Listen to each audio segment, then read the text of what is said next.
Good evening everybody, I hope you are really doing well. आज हम लोग post colonial literature का सबसे इम्पॉर्टेंट जो नॉवल है उससे डिस्कस करने जा रहे हैं, जिसका नाम है किम और जिसे लिखा है रुडयार्ड किपलिंग ने। ये नॉवल एक फेरी टेल के ऊपर बेस है। फेरी टेल कह सकते हैं इसको क्योंकि कुछ ऐसे इसके अंदर इंसिडेंट्स बताए हुए हैं या इसके लिखने का तरीका इस तरह है कि जिसको एक फेरी टेल ही बनाकर लिखा गया है। लेकिन इसकी खास चीज़ ये है कि इसको बहुत ही इंपॉर्टेंट इवेंट्स इसमें डिस्कस किए गए हैं जो कि रियल हैं। इस स्टोरी की सेटिंग का टाइम पीरियड जो है वो दिखाया गया है अफ़गान की सेकेंड वॉर के बाद और थर्ड वॉर जो स्टार्ट होने से पहले, यानी कि 1893 से लेकर 1898 का टाइम पीरियड दिखाया गया। एक इंटरेस्टिंग इन्फॉर्मेशन आपको ये देती चलूँ कि तब के दौर में जो ग्रेट ब्रिटेन थे और रशिया थी, ये दोनों सुपर पावर्स थी। अमेरिका भी तब तक सुपर पावर बन चुकी थी, लेकिन ग्रेट ब्रिटेन और रशिया जो थे वो ज़्यादा सुपर पावर थे, ज़्यादा जो थे वो पावर में थे। तो ये लोग क्या कर रहे थे, इनमें बहुत ज़्यादा कॉन्फ्लिक्ट चल रहे थे। ब्रिटेन का बहुत ज़्यादा जो हुकूमत थी इन्होंने इंडिया पे कर ली थी, थर्ड वर्ल्ड कंट्रीज़ पे कर ली थी, ठीक है। और रशिया में ने भी बहुत ज़्यादा जो थी वो कॉलोनीज बना चुके थे ये लोग। खैर, इनके जो गेम थी या इनके जो कॉन्फ्लिक्ट था उसको ग्रेट गेम भी कहा जाता है और इस स्टोरी की वजह से इनका जो ग्रेट गेम का टाइटल था वो बहुत ज़्यादा फेमस हो चुका था। So without wasting any time, let's get start to summarize this novel. तो ये स्टोरी जो है वो स्टार्ट होती है एक लड़के से जिसकी उम्र है 13 साल और लाहौर की गलियों में मारा मारा फिरा। ये तब का दौर है जब लाहौर पाकिस्तान जो था वो इंडिया का ही हिस्सा था और इंडिया पे ग्रेट ब्रिटेन का जो था उसकी एम्पावरमेंट थी, उसकी कॉलोनीज थी या कह सकते हैं उसका कब्ज़ा था, ठीक है। हम लोग तब गुलाम थे।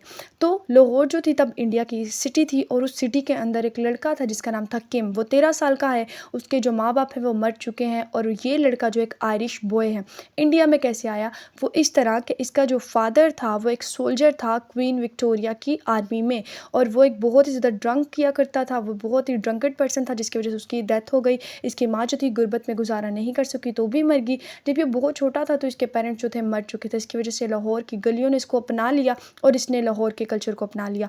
किम जो था, इसकी जो मदर थी छोटे होते इसको जो थी वो ब्रिटिश बनाना चाहती थी, उसको वैसे कपड़े पहनाने चाहती थी, लेकिन किम को बाकी बच्चों की तरह जो था इंडिया का कल्चर बहुत अच्छा लगा और इसने वही कपड़े पहने, वही जो थी इसने लैंग्वेज सीखी, वही कल्चर को अडॉप्ट किया।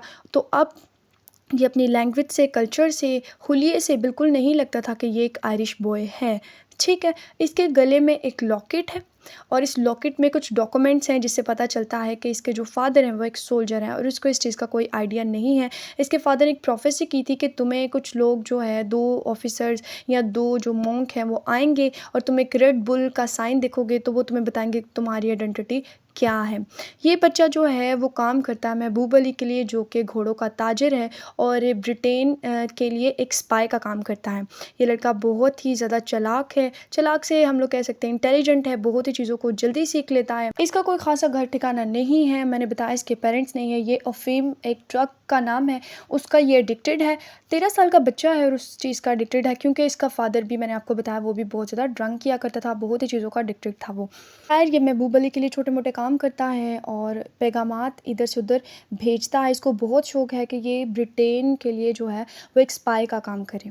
एक दिन ये अपने दोस्तों के साथ म्यूज़ियम के बाहर खेल रहा होता है और ये एक अजीबोगरीब शख्स को देखता है जिसका नाम है लामा।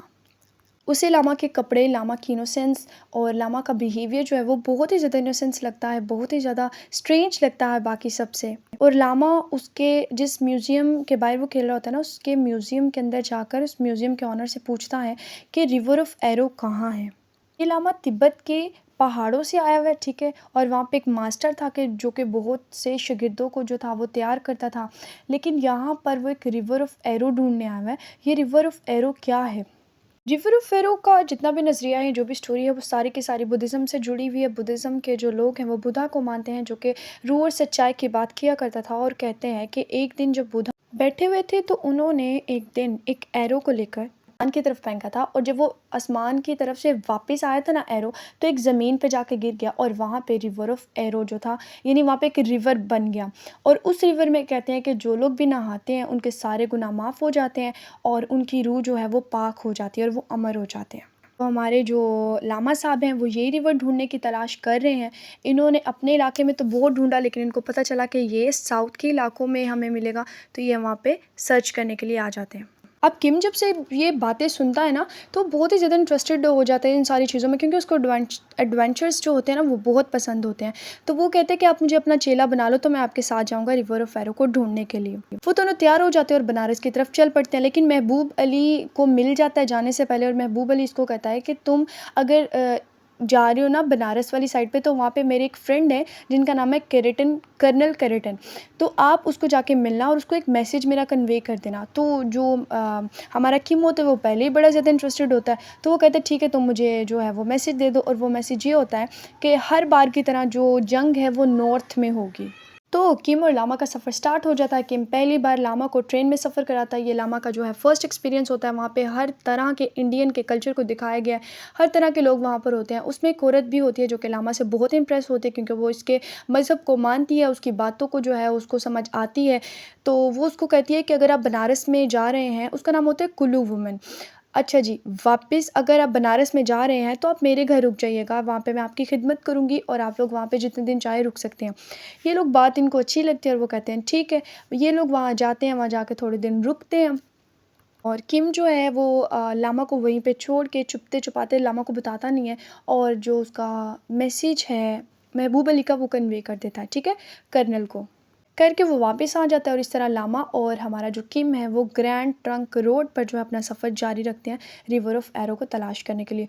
वहाँ जाके उसको एंग्लिकन मिनिस्टर, एक और आर्मी का बंदा होता है, मिनिस्टर होता है ये ना उसको पकड़ लेता है। उसको क्यों पकड़ लेता है? क्योंकि वो ना किम के गले में एक लॉकेट देख लेता है। जब वो उसको खोलता है तो उसके अंदर उसकी फादर के डॉक्यूमेंट्स होते हैं, कुछ ऐसे साइंस होते हैं जिनसे पता चल जाता है कि ये जो है एक आयरिश बॉय है। लामा को फर्स्ट टाइम यहाँ पे पता चलता है कि जिसके साथ वो घूम फिर रहा है वो कोई इंडियन बॉय नहीं है, बल्कि वो एक आयरिश बॉय है। और वो भी ये इस चीज़ पे इंसिस्ट करता है कि इसको एक अच्छी एजुकेशन मिलनी चाहिए। इसकी जो जगह है वो गलियों में या रोडों पे या एज ए बेगर नहीं इसको अपनी लाइफ स्पेंड करनी चाहिए।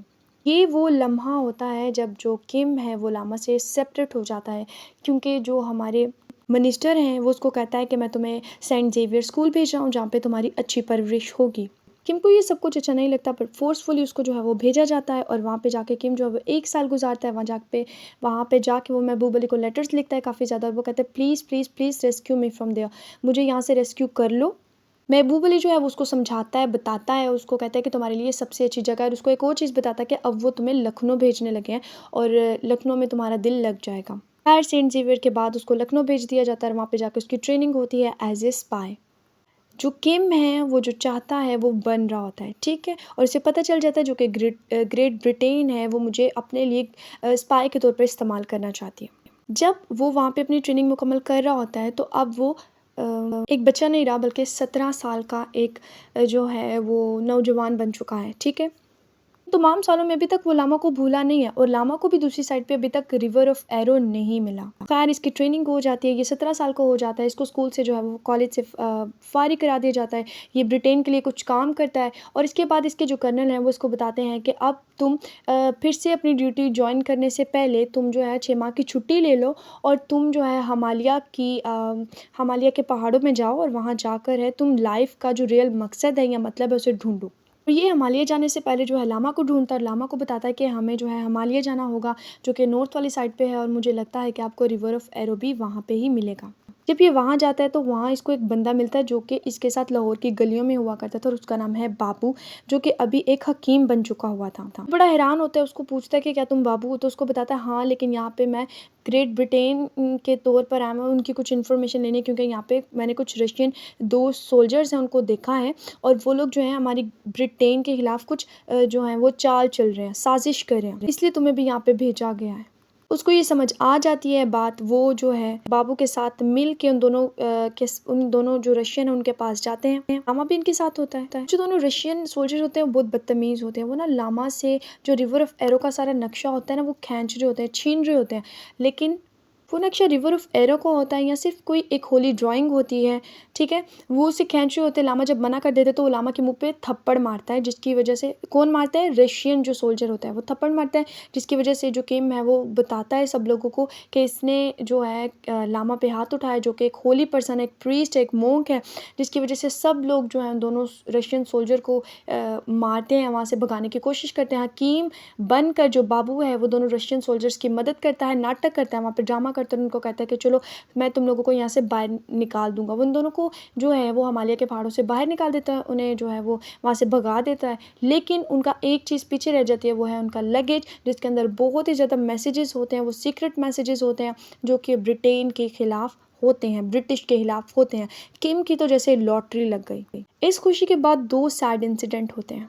एक ये कि जब वो पहाड़ों से वापस आ रहे होते हैं, तो जो किम है वो अपने साथ क्रेन को भी घसीट के ला रहा होता है और इतनी पैदल चल के वो थक जाता है, फिज़िकली तौर पे वो थक जाता है। लेकिन जो हमारे लामा है वो स्पिरिचुअली तौर पे थक जाता है, क्योंकि इतने साल हो चुके हैं, उन्हें अभी तक रिवर ऑफ एरो नहीं मिले और अब जब उनके फेस पे जो है वो थप्पड़ मारा गया, तो भी ये बहुत ज़्यादा उनके लिए इंसल्टेड वाली बात थी। तो वो स्पिरिचुअली तौर पे जो है वो बहुत ही ज़्यादा वीक हो जाते हैं, बहुत ही ज़्यादा टूट जाते हैं, बीमार हो जाते हैं, जिसकी वजह से किम जो है वो उनकी खिदमत करता है पूरे रास्ते में। और जब वो लोग ब्लू वुमन के घर में अगेन मतलब दोबारा आ जाते हैं, वहाँ पे आके रेस्ट करते हैं, तो वहाँ पे किम जब बीमार हो जाता है तो वो 36 घंटे तक मुसलसल सोता है। वो इतना थक जाता है, इतना थक जाता है कि मुसलसल जो है वो 36 आवर्स तक सोता है। अब इस दौरान क्या होता है, लामा जो सो रहा होता है उसे एक अजीबो-गरीब ख़्याल आता है और उसका ख़्याल क्या होता है, ख्वाब क्या वो देखता है कि वो दुनिया के ऊपर उड़ रहा है, फ्लाई कर रहा है, ठीक है? और एकदम ना वो किसी पानी वाली दरिया के अंदर ना वो गोता लगा लेता है और जब वो बाहर आता है ना और जब वो उठ जाता है तो वो गीला होता है, रियल में भी गीला होता है। यानी वो ख्वाब देख रहा होता है कि उसने किसी पानी वाली चीज़ में गोता लिया, तो वो रियल में वो जब डर के उठता है तो वो रियल में गीला हो गया होता है।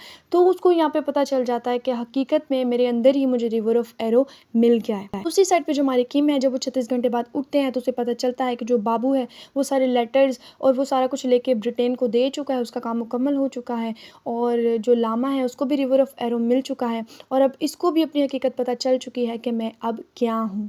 नहीं, वो एक स्पाई था, जो वो बनना चाहता था वो बन चुका है, लेकिन फिर भी कहीं न कहीं उसके अंदर ये एक जो आइडेंटिटी क्राइसिस है उसके अंदर उसको डिस्टर्ब कर रहा होता है। और इसको भी अपनी एनलाइटनमेंट मिल जाती है, जिस तरह लामा को मिली, उसके अंदर ही उसको जवाब मिल जाता है कि हाँ ठीक है। उसने एक तो लामा की हेल्प की, दूसरा ग्रेट ब्रिटेन की हेल्प की और एक छोटे से बेगर ने अपनी किस तरह पूरी ओवरऑल लाइफ जो है वो चेंज कर ली, पढ़ा लिखा और उसकी ट्रेनिंग हुई।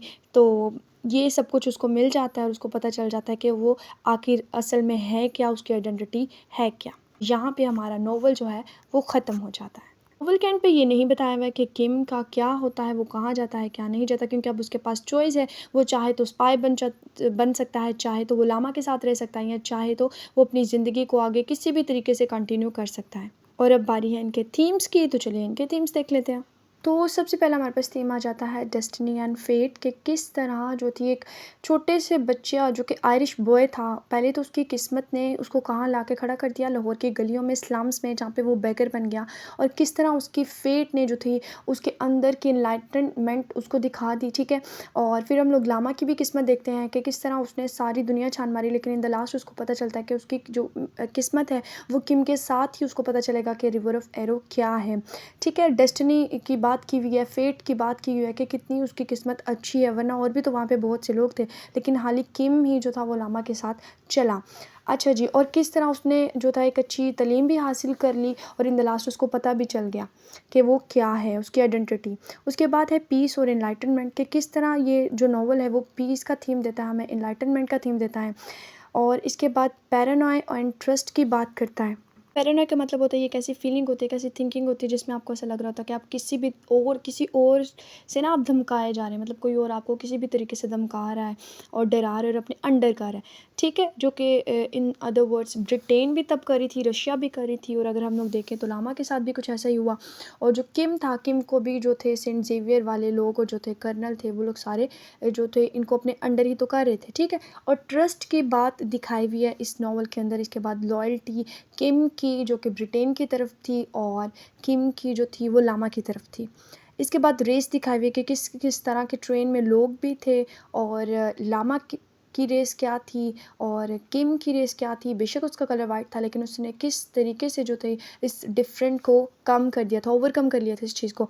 कनिंग और क्लेवरनेस दिखाई हुई है कि किस तरह हर करेक्टर जो था वो स्पाई था, डिटेक्टिव था। अपनी कनिंग और क्लेवरनेस की वजह से उन्होंने ब्रिटेन को कितना सपोर्ट किया। अपीयरेंस इसमें थीम आ जाती है, जिस तरह किम ने बार बार अपना जो रूप था वो बदला, भेस मतलब अपनी जो लुक था वो बदला, और जिस तरह बाबू ने भी बार बार अपना जो था वो हकीम बना और डिफरेंट जगहों पर जाकर जो थी उन्होंने ब्रिटेन को सपोर्ट किया। इसके बाद फॉरगिवनेस की अब बात आ जाती है, जिस तरह लामा ने फॉरगिव किया उन दोनों रशियन सोल्जर्स को, ठीक है। उसके बाद यूथ की बात आ जाती है कि किस तरह सारे नौजवान यूथ में, वो भी यूथ में आ जाता है, और जिस तरह हमारा किम है वो भी यूथ की बात करता है। इसके बाद स्पिरिचुअलिटी की बात आ जाती है कि किस तरह रूहानियत की बात इस पूरे नावल में की गई है।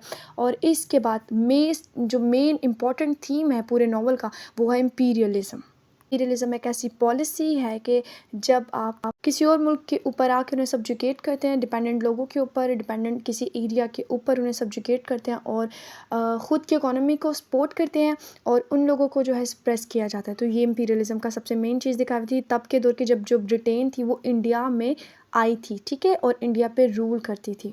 So friends, that is all about today's novel. I know video थोड़ी सी लंबी हो चुकी है, बट आई नो आप लोगों को बहुत कुछ यहाँ से सीखने को मिलेगा। Stay inquisitive for more such videos. तब तक के लिए खुदा हाफिज़।